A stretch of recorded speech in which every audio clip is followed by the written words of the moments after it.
오늘 주신 말씀을 보면 신명기의 도입 부분이구나 그런 생각을 하게 돼요. 도입은 대개 이렇게 하는 거다 하는 생각을 합니다만 그러나 신명기서의 비중과 도입 부분에 나타난 내용들을 섬세하게 살펴보면 얼마나 주님의 귀한 은혜와 교훈이 담겨 있는지 알 수 없습니다. 모세가 이스라엘 백성들을 광야에서 40년 동안 인도해 냈는데요. 이집트에서 이스라엘 백성들을 해방시키는 것도 어려웠습니다만 40년 기간은 모세에게 사실은 고통의 세월이었습니다. 하나님과 이스라엘 백성들 중간에 섰잖아요. 하나님께 야단 맞았습니다. 백성들의 배신, 백성들의 원망 소리가 하늘을 찔렀습니다. 돌을 들어서 모세를 죽이려 한 시도들이 얼마나 많았습니까? 40년 세월을 그렇게 온 마음과 온 몸으로 다 버텨냈어요. 근데 하나님께서 모세 보고 가나안 땅에 들어가지 말래요. 이것까지 순종하면서 신명기를 모세가 썼다고요. 신명기 안에 모세의 설교가 가득 담겨 있습니다. 말하자면 두 가지가 담겨 있는 셈이죠. 첫째는 모세의 마음속에 있는 하나님과 이스라엘 백성들과의 경험을 통해서 느낀 감동, 모세 신앙이 담겨 있고 하나님께서 모세를 통하여 지금 출애굽의 역사를 완결시키시려고 하는 의도에서 말씀하시는 내용들이 거기에 담겨 있습니다. 그런데 여기서 한 가지 계산을 할 필요가 있죠. 이스라엘 백성들이 출애굽을 했어요. 여러분들이 아시는 대로 이스라엘 백성이 애굽에서 나와서 가나안 땅으로 들어가는데 약 40년 걸렸다고 말씀드렸는데 40년 생활 동안 도대체 몇 명이 세상을 떠났을까요? 성경의 문자를 그대로 가져와서 계산할 수 있습니다. 민수기 1장 45절과 46절을 보면 출애굽한 백성의 수를 분명하게 밝혀내고 있습니다. 이같이 이스라엘 자손이 그 조상의 가문을 따라 20세 이상으로 싸움에 나갈 만한 이스라엘 자손이 다 계수되었으니 계수된 자의 총계는 60만 3,550명이었더라. 이렇게 말씀합니다. 20세 이상 인구수만 60만 3,550명이었습니다. 언젠가 제가 인구수를 이야기할 때 출애굽 1세대는 광야에서 다 죽었습니다. 그런데 제가 착각을 했어요. 그러면 출애굽할 때 나온 한 살짜리도 세상을 떠났는가? 그건 아니고요. 20세 이상으로 지금 한정 짓고 있습니다. 그래서 20세 이상이 엄청난 수가 죽은 거예요. 60만이 넘었는데 여호수아와 갈렙 두 명을 제외하고 따져보면 60만 3,550명이 나왔다가 60만 3,548명이 광야에서 죽었습니다. 엄청난 숫자입니다. 생각해보면 슬픈 일이 아닐 수 있습니다. 그런데 또 이런 거 못 참는 사람들이 있어요. 도대체 하루에 장례식을 몇 번 치렀을까 계산한 구약의 학자가 있더라고요. 레온 우드라고 하는 학자인데 유명한 사람입니다. 구약 성경 연구를 하는 사람인데 이스라엘 역사와 이스라엘 통일 왕국사를 집필한 아주 훌륭한 인재입니다. 그런데 이분이 계산을 했어요. 20세 이상의 이스라엘 인구를 남녀 각각 60만으로 따져봤습니다. 그러니까 장정만 60만이라고 했으니 여성까지 포함해서 또 노인들도 있으니까 그 정도 될 거다 생각을 해서 계산하면 한 120만 정도 되는 것 아닌가 이렇게 본 거죠. 그리고 출애굽 과정 말고 광야 부분만 출애굽 과정 이후에 광야 생활만 따져보면 38년 반 정도, 그러니까 38년 6개월 정도 걸린다고 이분이 계산을 한 거예요. 그걸 또 따졌더라고요. 14,508일, 14,508일 이렇게 이스라엘 백성들이 광야에서 살았다 이렇게 계산을 합니다. 그런데 이 과정에서 많은 분들이 세상을 떠나니까 장례를 다 치러야 되는 것 아닙니까? 그런데 그 당시 풍습을 연구해 보니 장례 치르는데 12시간이 걸렸더라 이렇게 나온 거예요. 그래서 12시간으로 잡아보면 결국 매 시간 7명의 장례를 치렀는데 한밤중에 장례를 치르지는 않았을 것 아니에요. 그러니 얼마나 많은 사람들을 낮에 장례식을 치르느라 분주히 움직였겠습니까? 이스라엘 백성들이 40년 동안 경험한 상당 부분이 뭐라고요? 장례였어요. 그렇게 광야에서 비참한 세월을 보냈습니다. 40년을 보냈어요. 그런 경험을 한 이스라엘 백성들에게 주신 말씀이 신명기입니다. 이렇게 시작합니다. 1절 이하의 말씀을 보십시오. 이는 모세가 요단 저쪽 숲 맞은편에 아라바 광야 곧 바란과 도벨과 라반과 하세롯과 디사합 사이에서 이스라엘 무리에게 선포한 말씀이니라. 호렙산에서 세일산을 지나 가데스 바네아까지 10하루길이었더라. 40째 해 11째 달 그 달 첫째 날에 모세가 이스라엘 자손에게 여호와께서 그들을 위하여 자기에게 주신 명령을 다 알렸으니, 이렇게 말씀하면서 모세가 지금부터 이제 설교를 시작한다 하고 처음 도입 부분을 상황 설명을 하고 있습니다. 그런데 2절이 여기서 중요합니다. 모세의 마음을 알 수 있는데요. 호렙에서 세일산을 거쳐서 가데스 바네아까지 10하루길이었다고 하는 것을 신명기가 강조합니다. 이런 얘기 아니겠어요? 10하루길이었는데 몇 년 보냈다고요? 40년 보냈습니다. 신명기가 첫 번째로 이 이야기를 끄집어내고 있습니다. 지도를 보십시오. 출애굽 경로를 보았는데 까만색으로 얇게 실선이 그려진 것은 이스라엘 백성들이 출애굽한 경로입니다. 제가 그런데 빨간 점 3개를 만들어 놓고 이렇게 경로를 표시해 보았는데요. 시내산과 세일산과 가데스 바네아입니다. 중요한 한 가지 사실을 이스라엘 백성들에게 고지하고 있는데, 시내산에서 세일산을 지나서 가데스 바네아까지 가는데 11일 걸린다. 그런데 세일산을 지내야 하는 이유는 세일산이 산이기 때문에가 아니라 세일산 주변으로 그 당시 도로가 발달되었기 때문에 그 도로를 통해서 가데스 바네아까지 올라가는 길을 이야기하기 위해서입니다. 여러분들이 지도에서 보시는 것처럼 가데스 바네아는 바로 가나안 밑에 있는 지역입니다. 모세가 이스라엘 백성들에게 말씀하고 있는 요지는 간단한 셈입니다.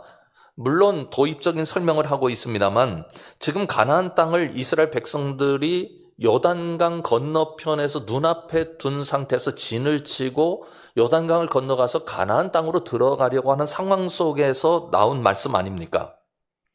여기까지 우리가 오는데 40년 걸렸습니다. 그런 이야기가 성경에 담겨 있는 거예요.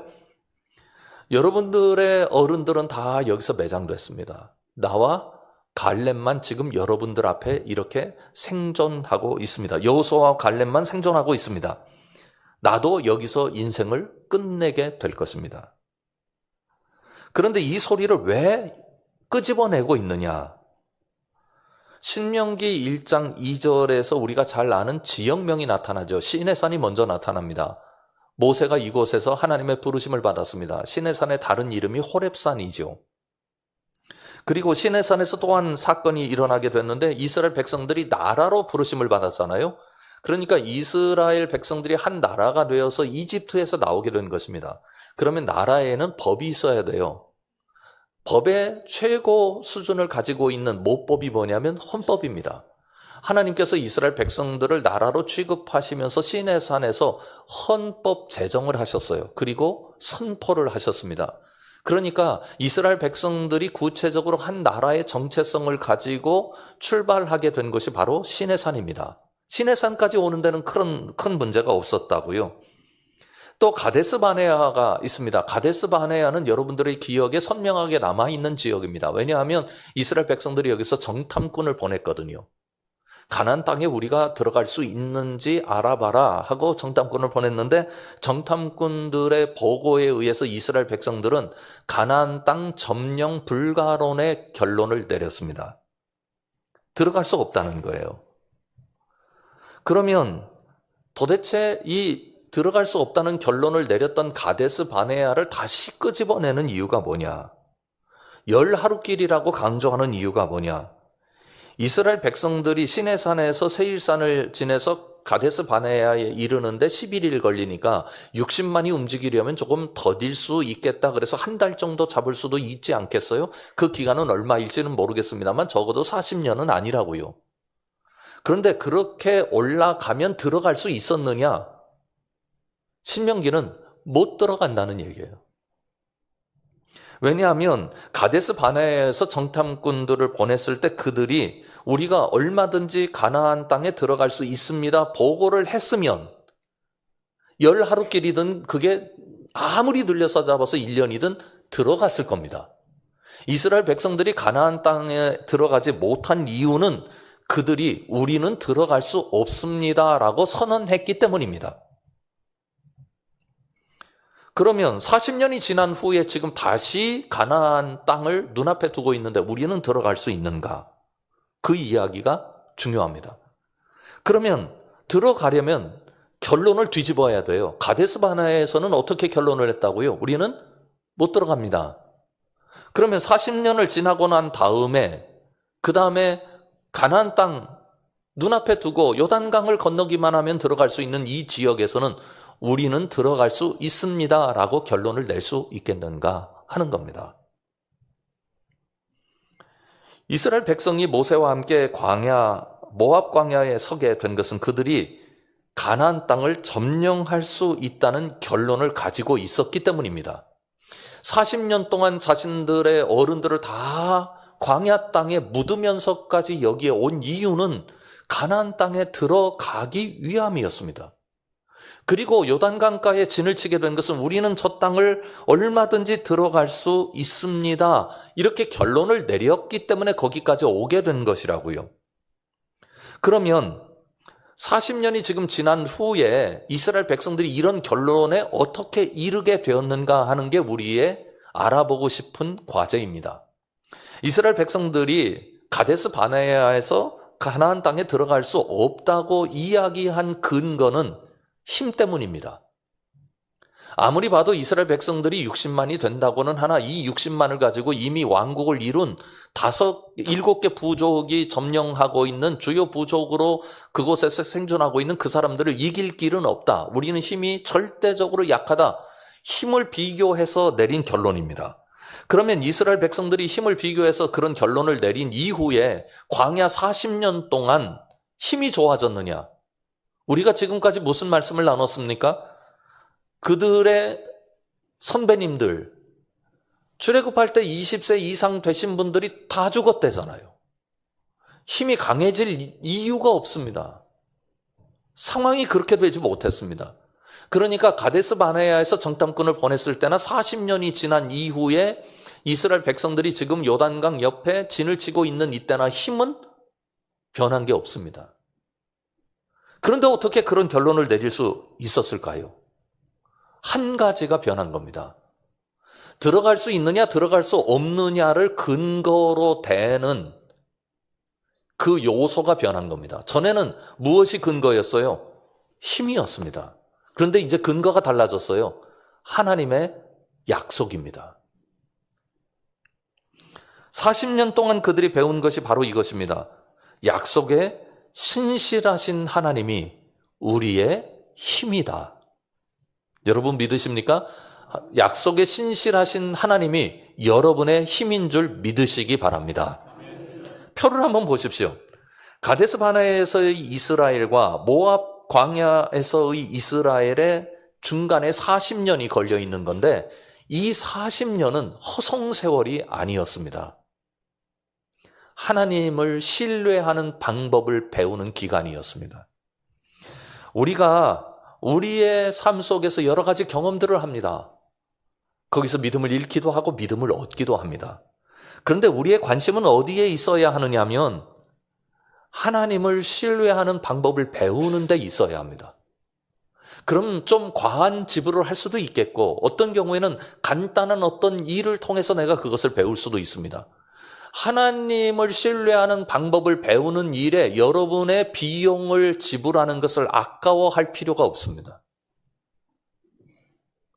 우리 인생이 얼마나 깁니까? 100년 살 수 있을까요? 흔치 않잖아요. 우리가 무엇을 의지해서 우리 인생을 힘있고 행복하게 끌어갈 수 있을까요? 실패가 없어서 행복할 수 있겠습니까? 그 쉽지 않은 일입니다. 우리 속에 마음 부침이 없어서 행복할 수 있을까요? 그것도 불가능한 일입니다. 우리에게 하나님께서 주신 가장 강력한 힘은 하나님을 신뢰하는 믿음입니다. 신명기가 참 재미있다는 생각이 듭니다.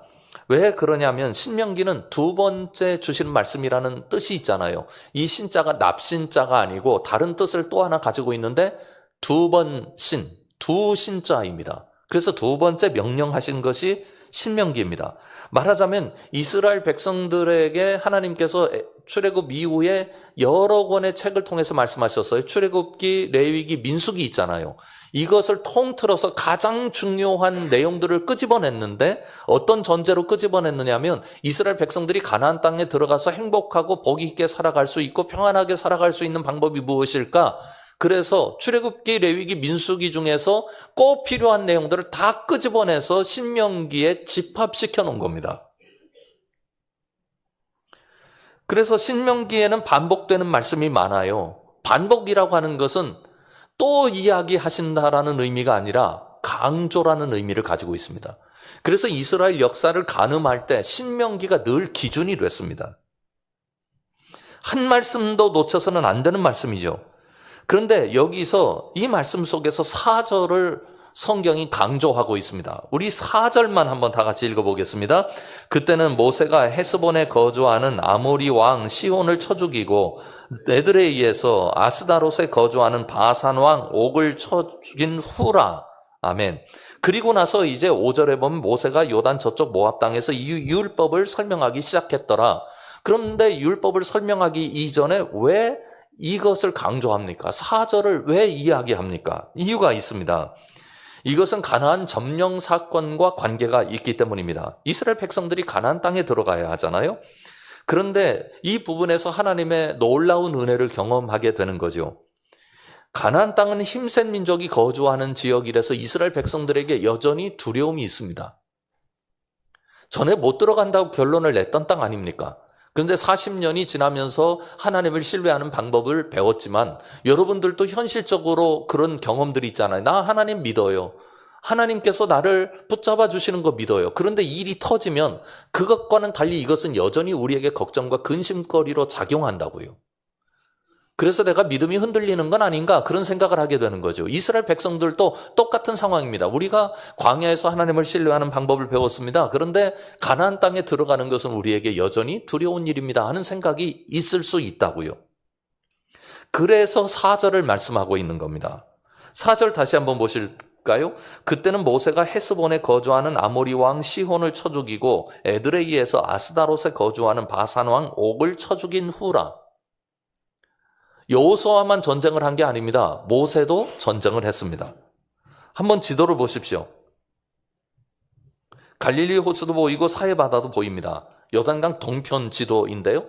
바산 왕 옥, 바산 지역을 보실 수 있겠죠. 그리고 아모리 왕 시혼, 아모리 지역을 보실 수 있습니다. 여기서 모세가 전쟁을 했습니다. 그러면 이 전쟁의 의미는 무엇인가? 이스라엘 백성들이 지금 전쟁해야 될 사람들인데 이 전쟁을 맛보기로 승리를 경험하는 요소로 하나님께서 이스라엘 백성들에게 경험케 하셨다는 겁니다. 보십시오. 민수기 21장 33절과 34절은 이렇게 말씀합니다.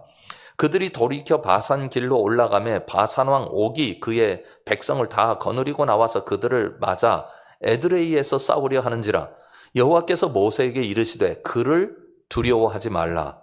내가 그와 그의 백성과 그의 땅을 내 손에 넘겼나니 너는 헤스본에 거주하는 아모리인의 왕 시혼에게 행한 것 같이 그에게도 행할지니라.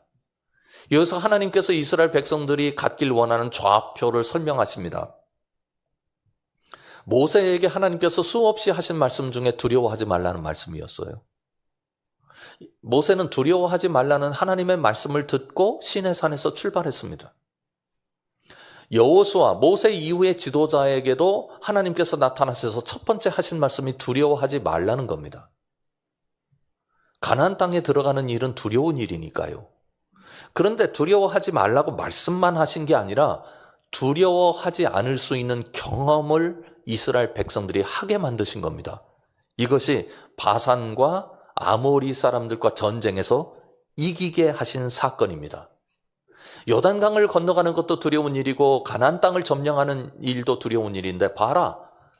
내가 아모리도 이기게 해줬고 바산도 이기게 해줬다. 그러니 너희들이 지금 이긴 것처럼 가나안 땅에 들어가서도 이기게 될 것이다. 그렇게 말씀하시는 겁니다. 일종의 파일럿 프로그램을 하나님께서 돌리신 경우라고 볼 수 있겠습니다. 이스라엘 백성들의 문제는 그들은 이 일이 있을 때마다 두려워한다는 것이었습니다. 지금 문제가 나타났으면 문제를 해결하는 이스라엘 백성들의 문제를 바라보는 시각은 오직 두려움이었습니다. 그러니 이스라엘 백성들을 인도하려면 그 문제를 해결하기 전에 이스라엘 백성들이 가진 두려움을 해결해 줘야 합니다. 이 두려움을 해결하지 않으면 문제를 해결할 수 있는 능력을 갖지 못하게 되는 셈이지요. 우리도 문제 앞에서 동일합니다. 사실은요, 문제가 아니라 문제를 바라보는 우리의 눈, 관점이 문제입니다. 아니, 그 문제가 아무리 쉬운 문제라 할지라도 내가 이거 해결할 수 없습니다. 그러면 그 사람은 절대로 해결할 수 없습니다. 어떤 사람들은 똑같은 문제를 놓고 내가 해결할 수 있습니다. 자신감을 갖고 덤비니까 해결해 나가는 일들이 일어나지 않습니까? 그런데 여기에서 중요한 것은 신앙인들에게 하나님께서 가르쳐 주시는 것은 네가 해결할 수 있는 자신감을 가져서 그 두려움을 극복하고 해결하라고 말씀하시는 게 아니라 내가 해결해 줄게, 그러니 나를 믿고 자신감을 가지고 해결하라고 우리에게 안내하고 계신 겁니다. 이게 바산 왕과 그리고 아모리 왕과의 전쟁에서 이기게 하시는 하나님의 은혜입니다. 사랑하는 성함 식구 여러분, 여러분 앞에 문제가 있습니까? 이거 넘어갈 수 있을까? 건너갈 수 있을까? 해결해낼 수 있을까? 여러분의 힘을 계산해 보실 거예요. 나 이거 자신 있어 하시는 분도 계시겠고 나는 이거 도저히 못할 것 같다 하는 분도 계실 겁니다. 어찌됐든 여러분 자신을 근거로 해서 계산하는 방식을 내려놓으십시오. 우리 주님을 신뢰함으로 문제를 해결하는 경험이 여러분에게 많이 쌓이게 되기를 주님의 이름으로 축원합니다. 광야 40년 그 경험을 통해서 두려울 때마다 이 말씀을 기억해야 합니다. 출애굽기 13장 3절부터 5절까지 말씀을 보십시오. 모세가 백성에게 이르되 너희는 애굽 곧 종되었던 집에서 나온 그날을 기념하여 유교병을 먹지 말라. 여호와께서 그 손의 권능으로 너희를 그곳에서 인도해 내셨음이니라.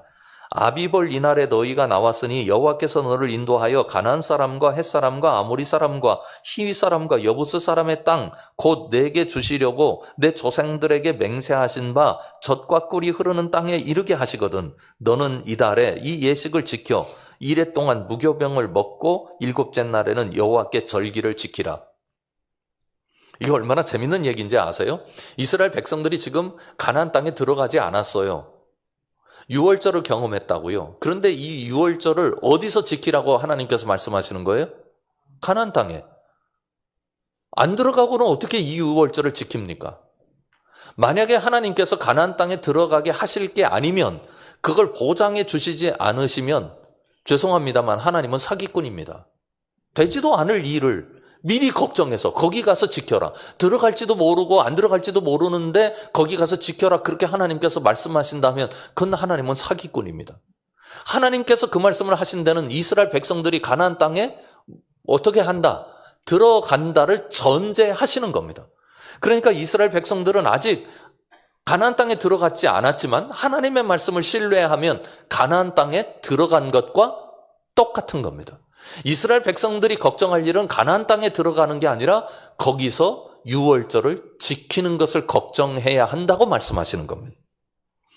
여러분, 하나님은 이스라엘 백성들에게 이렇게 말씀하시면서 40년 동안 기회를 허락해 주셨어요. 이스라엘 백성들이 광야 40년은 고통스러운 40년이 아니라 하나님이 참아주시고 기회를 주신 40년입니다. 40년 내내 실패를 경험하게 만들면서 그 실패를 하나님께서 벌로 갚아주시지 아니하시고 교훈을 얻게 하시고 또 일어나게 하시고 또 일어나게 하시고 또 일어나게 하시면서 충분히 참아주시고 기다려주시면서 그들이 믿음에 이르도록 도우셨습니다. 예수님의 제자들 보면 얼마나 답답합니까? 예수님께서 그렇게 말씀하셨는데 못 알아들어요. 저 같았으면 제자 다 바꿨을 거예요. 예수님 참아주시고 기다려주시고 설득해주시고 또 보여주시고 봐라. 너희들이 이 세상에 복음을 증거할 사도들로 서게 될 것이다. 우리 인생도 가만히 살펴보면 우리 주님께서 얼마나 참아주십니까? 가끔은 하나님이 더 참아주실까 하는 생각도 하잖아요. 여러분, 우리 인생을 이 땅에 두신 이유는 하나님께서 기다려주시고 참아주시는 것을 통해서 우리를 믿음에 이르도록 하시는 하나님의 계획 때문입니다. 그냥 오늘 내 삶이 좀 힘들다고 낭망하지 마세요. 여전히 여러분을 따뜻한 시선으로 바라보시고 참아주시고 기다려주시는 하나님이 여러분 인생의 한 복판에 계십니다.